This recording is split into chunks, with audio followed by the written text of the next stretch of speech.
Hello friends, आप सब कैसे हैं? आई होप कि आप सब अच्छे होंगे।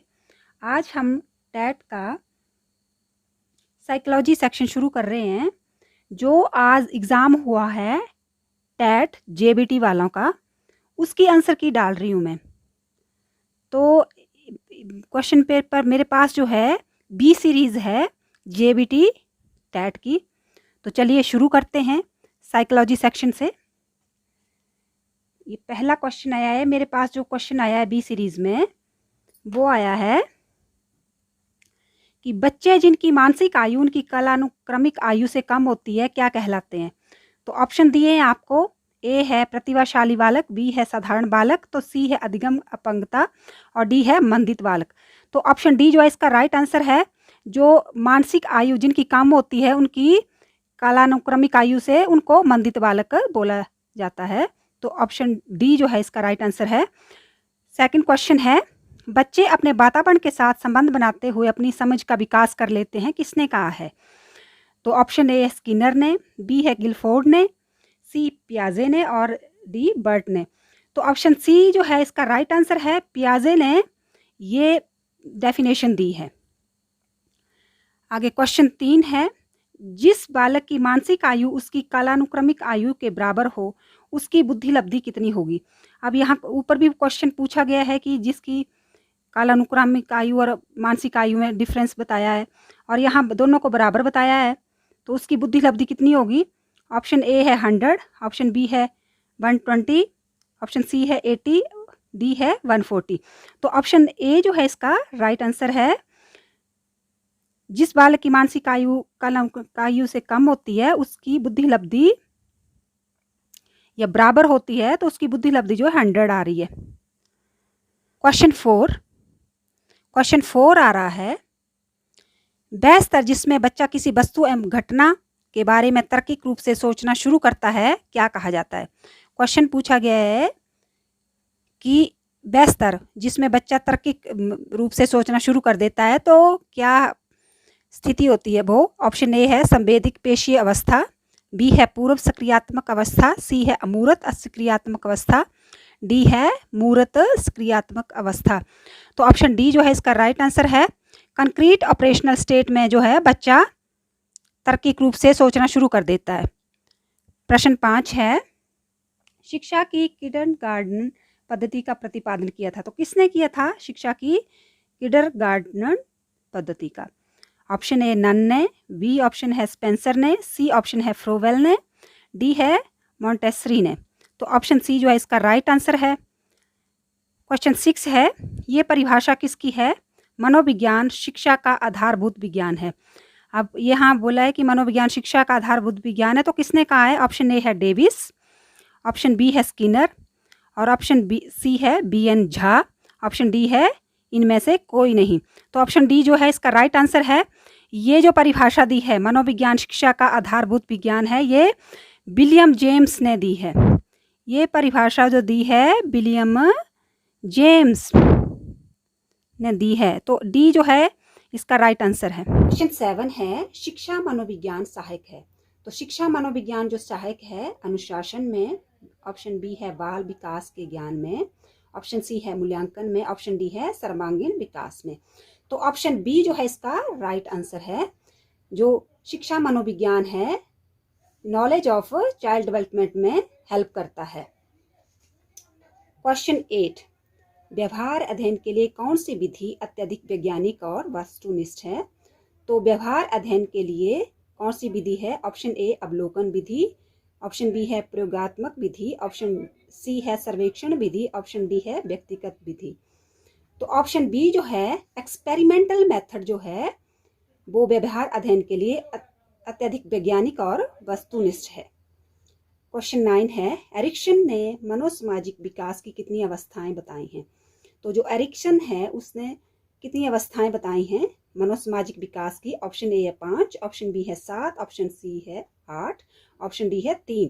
तो सी जो है इसका राइट आंसर है, 8 बताई हैं एरिक्सन ने। क्वेश्चन 10 है, हमारे जीन से बने होते हैं, हमारे जीन किससे बने होते हैं।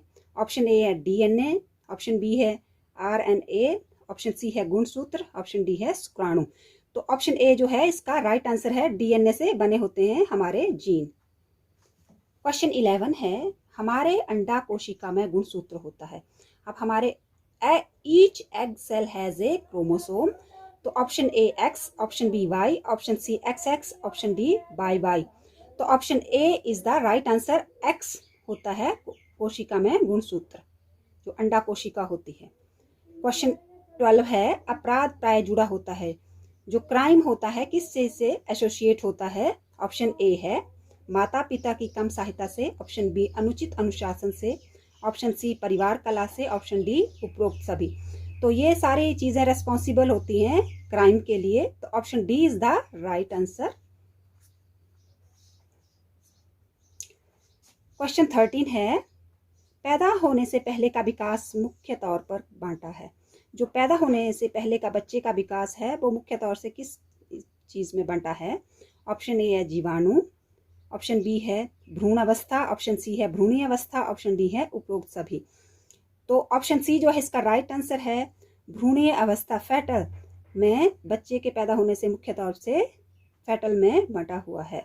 क्वेश्चन 14 है, व्यक्तिगत विकास प्रक्रिया के लिए आवश्यक है। जो व्यक्तिगत विकास प्रक्रिया है उसके लिए क्या आवश्यक है? ऑप्शन ए है पहचान, ऑप्शन बी है समानता, ऑप्शन सी है सामाजिक बंधन, ऑप्शन डी है पृथकीकरण। तो ऑप्शन सी जो है इसका राइट आंसर है, सामाजिक बंधन जो है, सोशल अटैचमेंट्स जो हैं व्यक्तित्व विकास प्रक्रिया के लिए आवश्यक हैं।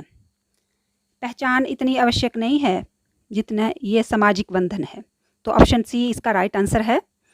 क्वेश्चन 15 है, स्किनर ने अपना अध्ययन निम्नलिखित पर किया है। स्किनर ने अपना अध्ययन किया तो किस पर किया है?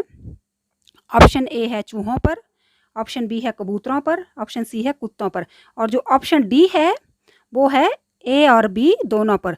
तो स्किनर ने जो है वो कुत्तों पर नहीं किया है, चूहों और कबूतरों पर इसने एक्सपेरिमेंट किया है। तो ऑप्शन डी जो है राइट आंसर, ए और बी दोनों। तो ऑप्शन डी इसका राइट आंसर है। क्वेश्चन 16 है, क्रियात्मक अनुबंधन में प्रक्रिया जो प्रक्रिया को पुनर्लंबित नहीं करती कहलाती है। In operational conditioning the procedure of not reinforcing a response is called. Option A आकार बनाने की प्रक्रिया, ऑप्शन बी विलुप्त होने की प्रक्रिया, ऑप्शन सी सतत पुनर्लंबन प्रक्रिया, ऑप्शन डी जो है उपरोक्त में से कोई नहीं। तो ऑप्शन डी जो है इसका राइट आंसर है। 17 है क्वेश्चन, निम्नलिखित में कौन सी स्मरण की प्रक्रिया है? अब निम्नलिखित में से कौन सी स्मरण की प्रक्रिया है?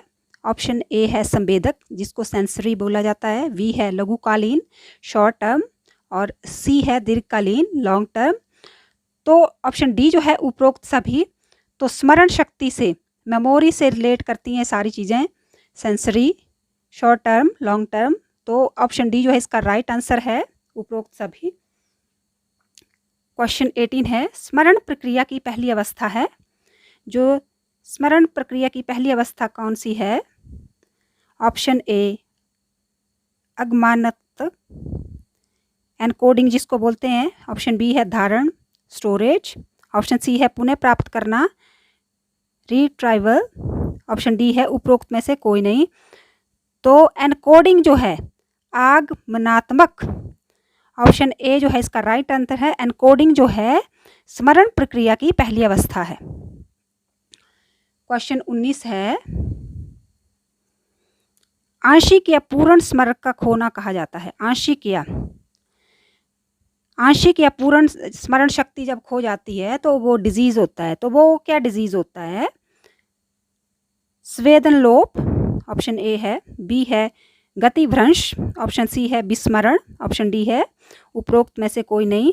तो ऑप्शन सी जो है इसका राइट आंसर है, विस्मरण। एमनेजिया भी डिजीज है, एक्टेसिया गतिभ्रंश बोला है, स्वेदन लोप एग्नोजिया, और डी है नन ऑफ द अबव। तो सी जो है इसका राइट आंसर है। आंशिक रूप से स्मरण शक्ति का खोना जो है एमनेजिया कहलाता है, विस्मरण जिसमें स्मरण नहीं रहता। लघु स्मरण का अंतराल होता है। Duration of short term memory is, option A है 2 सेकेंड, ऑप्शन बी है 20 सेकेंड, ऑप्शन सी है 1/2 सेकेंड, और ऑप्शन डी है 30 सेकंड। तो 20 और 30 सेकंड के 20 और 30 सेकंड के बीच का टाइम होता है शॉर्ट टर्म मेमोरी का। लेकिन अगर इसके बीच में अगर उस चीज़ को हम स्मरण ना करें, इस दौरान हम 20 से 30 मिनट में किसी भी चीज़ को जो मेमोरी है उसको हम स्मरण ना करें, तो वो टाइम इनसे कम होता है, उससे भी कम हो जाता है। तो ऑप्शन ए जो है राइट आंसर है 2 सेकंड। ऐसे 20 और 30 के बीच होता है, लेकिन अगर हम उस जो इस 20 और 30 सेकंड के बीच में अगर उस जो इंसिडेंट है उसको फिर से मेमोरी में ना लेके आए, तो जो हमारे पास इंसिडेंट की जो मेमोरी होती है उसका टाइम होता है 2 सेकंड का। तो 2 सेकंड राइट आंसर है। 21 क्वेश्चन है, चिंतन में कौन सी मानसिक प्रक्रिया चलती है? अब चिंतन है उसमें कौन सी मानसिक प्रक्रिया चलती है? निष्कर्ष निकालना, बी है अमूर्त प्रक्रिया, सी है तर्क वितर्क प्रक्रिया और उपरोक्त सभी। तो चिंतन है जो मेंटल एक्टिविटी है थिंकिंग में जो मेंटल एक्टिविटी यूज करते हैं हम, ऑप्शन सी जो है इसका राइट आंसर है। तर्क वितर्क प्रक्रिया रीजनिंग का यूज करते हैं थिंकिंग। क्वेश्चन 22 है, मंद बुद्धि वाले लोग जिनका बुद्धि लब्धि स्तर 25 और 39 के बीच होता है क्या कहलाते हैं? अब मंद बुद्धि वाले बच्चे, ऑप्शन ए है हल्की मंद बुद्धि वाले, ऑप्शन बी है मध्यम मंद बुद्धि वाले, ऑप्शन सी है गंभीर मंद बुद्धि वाले और डी जो है अति गंभीर मंद बुद्धि वाले। तो डी जो है इसका राइट आंसर है। 25 और 39 के बीच जो आता है वो अति गंभीर मंद बुद्धि वाले बच्चों को काउंट किया जाता है इसमें। क्वेश्चन 23 है, प्रोजेक्ट पद्धति किसके द्वारा प्रतिपादित की गई है? ऑप्शन ए है फ्रोवेल, बी है किलपैट्रिक, सी है आर्मस्ट्रॉन्ग, डी है मैरिया मॉन्टेसरी। तो ऑप्शन बी जो है इसका राइट आंसर है। प्रोजेक्ट प्रणाली जो है वो किलपैट्रिक ने दी है। क्वेश्चन 24 है, अभिनय खेल सिद्धांत का प्रतिपादक कौन था? अभिनय खेल सिद्धांत मतलब अभिनय के साथ खेल के साथ सीखना वो किसने दिया था? ऑप्शन है मेल ब्रॉन्स, ऑप्शन बी है जी स्टेनली हॉल, सी है मैकडूगल, ऑप्शन डी है लाजरूस। तो ऑप्शन डी जो है इसका राइट आंसर है। लाजरूस ने इस सिद्धांत को दिया है। लाजरूस ने इस सिद्धांत को दिया है। क्वेश्चन 25 है, किसने कहा 2 बालकों में समान योग्यताएं नहीं होती हैं? किसने बोला था कि 2 बालकों में समान योग्यताएं नहीं होती हैं? ऑप्शन ए है हार्लॉक, ऑप्शन बी है नॉन, ऑप्शन सी है सोरेनसन, ऑप्शन डी है क्रो एंड क्रो। तो ऑप्शन ए जो है राइट आंसर है। हार्लॉक ने बोला था कि 2 बालकों में समान योग्यताएं नहीं होती हैं। अंतर्दृष्टि के सिद्धांत का प्रतिपादक, क्वेश्चन जो 26 है, तो अंतर्दृष्टि के सिद्धांत का प्रतिपादक कौन है? ऑप्शन ए है कोहलर, ऑप्शन बी है थायरनडाइक, ऑप्शन सी है स्किनर, ऑप्शन डी है पावलव। तो ऑप्शन ए जो है इसका राइट आंसर है कोहलर। कोहलर ने दिया है अंतर्दृष्टि सिद्धांत। क्वेश्चन 27 है, क्रेचनर ने कितनी तरह से व्यक्तित्व बताया है? क्रेचनर ने कितनी तरह का व्यक्तित्व बताया है? ऑप्शन ए है 4, ऑप्शन बी है 2, ऑप्शन सी है 3, ऑप्शन डी है 5। तो क्रेचनर ने 3 तरह का व्यक्तित्व बताया है, ऑप्शन सी।